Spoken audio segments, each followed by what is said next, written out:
Hello friends, நம்ம இப்போ Nagercoil style அவியல் கூட்டு எப்படி வைக்கிறதுன்னு பார்க்கலாம். அதுக்கு ஒரு மிக்ஸி ஜாரில் சின்ன வெங்காயம், பூண்டு, பச்சை மிளகாய், அதுக்கப்புறம் ஜீரகம், மஞ்சள் பொடி, அப்புறம் தேவையான அளவு தேங்காய் போட்டு கொரப்பாக அரைக்கணும்.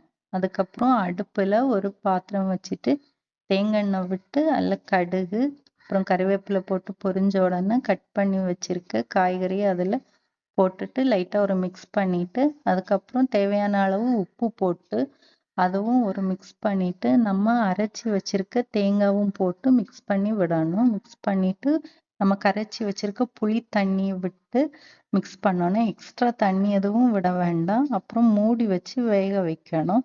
நமக்கு அதுல இருந்தே தண்ணி வரும், காயில இருந்தே தண்ணி விடும். அதனால எக்ஸ்ட்ரா தண்ணி விட வேண்டாம். அடிக்கடி ஓப்பன் பண்ணி கிளறி கொடுக்கணும், இல்லைன்னா அடி பிடிச்சிரும். அவ்வளவுதான். அவியல் கூட்டு ரெடி. இந்த வீடியோ உங்களுக்கு பிடிச்சிருந்தா லைக் பண்ணி சப்ஸ்கிரைப் பண்ணுங்க. தேங்க்யூ.